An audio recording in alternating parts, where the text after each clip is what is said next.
If you fly a drone over an American dealership lot today, you will see a sea of inventory.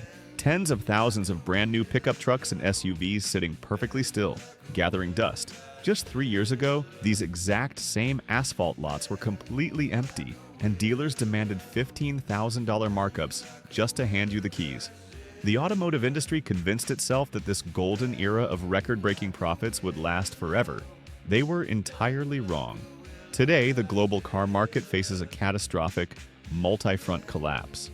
Repossession lots are rapidly overflowing, legacy manufacturers slowly bleed billions in lost capital, and a dangerous, silent geopolitical threat prepares to completely wipe out Western automakers entirely. But to understand how the most powerful manufacturing sector on Earth drove itself directly off a financial cliff, we have to look at the exact moment the dealerships decided to declare war on their own consumers. Between the years 2021 and 2023, the automotive market experienced the adjusted dealer markup crisis. Dealerships leveraged global microchip shortages and artificial scarcity to charge consumers thousands of dollars over the manufacturer's suggested retail price, slapping massive secondary stickers directly onto windows. This predatory pricing model fractured consumer trust permanently. Buyers paid these exorbitant premiums out of sheer financial desperation to secure transportation, while franchise owners proudly posted unprecedented record profit margins. Fast forward to the present day, production lines finally caught up, but consumers completely stopped buying. To grasp the true financial severity of this deadlock, you must understand the mechanical reality of floor plan financing. Dealerships do not actually legally own the cars currently resting on their asphalt lots. They borrow millions in working capital from banks to purchase inventory directly from the manufacturer. When interest rates drop near zero and vehicles roll off the lot and sell within 10 short days, these floor plan costs remain entirely negligible. However, the fundamental math is now violently inverted. Interest rates currently hover at peak historic levels, and new inventory sits stagnant on the asphalt for well over 100 consecutive days.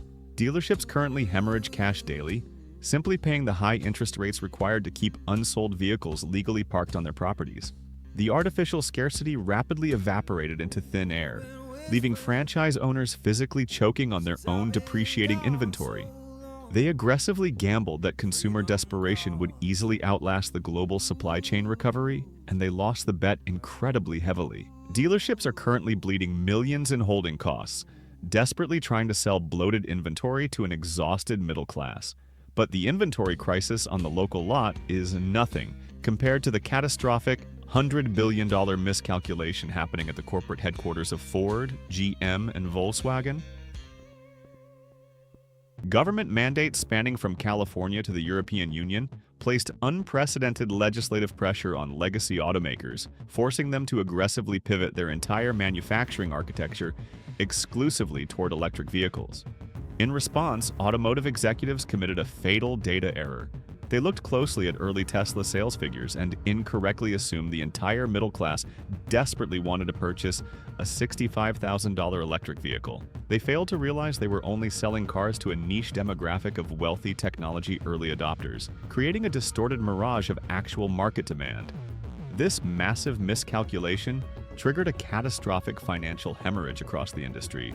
Ford's dedicated Model E division reported losing tens of thousands of dollars on every single electric vehicle they sold, resulting in staggering multi-billion-dollar quarterly losses that rapidly eroded corporate stability. General Motors and Volkswagen faced similar, undeniable financial bloodbaths. Mainstream buyers actively balked at the severe lack of reliable charging infrastructure, the sheer anxiety of highway range depletion during freezing winter months, plummeting secondary resale values, and the terrifying prospect of $20,000 out-of-warranty battery replacement costs. These historical brands fundamentally misunderstood their own core demographic. Rather than building affordable, reliable transportation, they chased a luxury technological trend, abandoning the working-class buyers who originally built their corporate empires. This specific hubris created an absolute, unforgivable void in the market.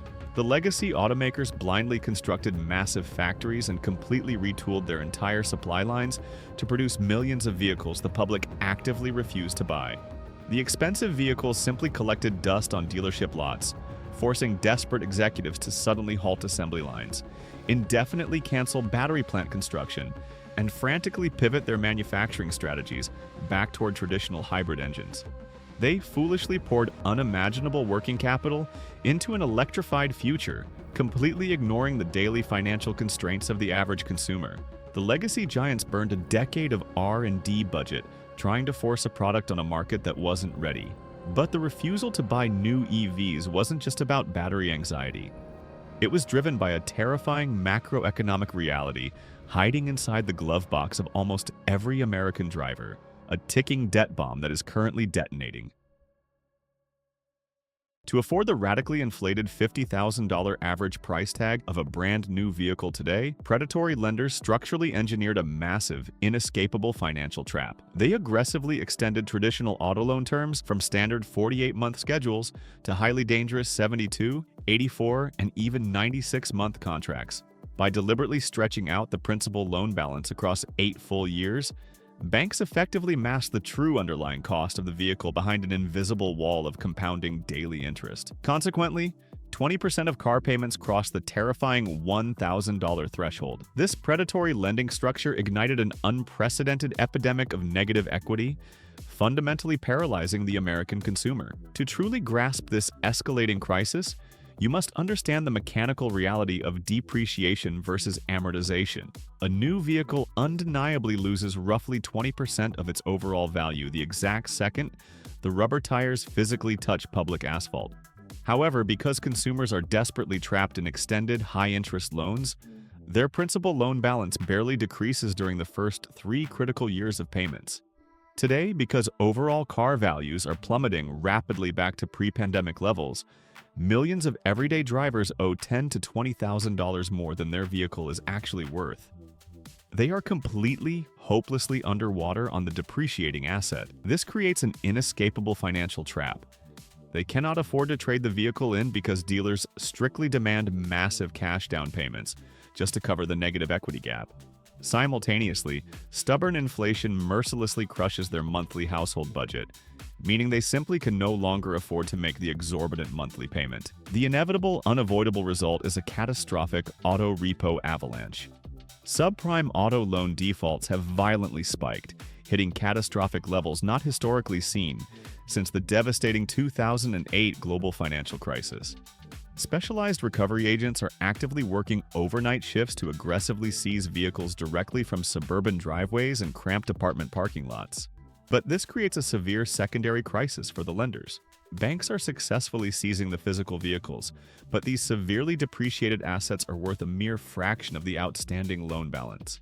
Financial institutions are abruptly left holding billions of dollars in highly toxic, unrecoverable debt, threatening to completely destabilize the broader domestic credit market.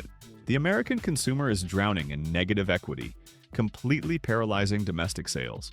But while Western executives scramble to manage overflowing repo lots and billion-dollar EV losses, a foreign apex predator has quietly positioned itself to wipe them off the global map entirely. Enter Build Your Dreams, widely known as BYD. The sheer scale and velocity of the Chinese automotive industry currently presents an existential extinction event for Western manufacturers. The secret to their dominance is not simply utilizing cheap labor. It is their terrifying, uncompromising mastery of absolute vertical integration. Legacy automakers historically operate by purchasing components from thousands of different third-party suppliers, which aggressively stacks profit margins and inflates the final retail price.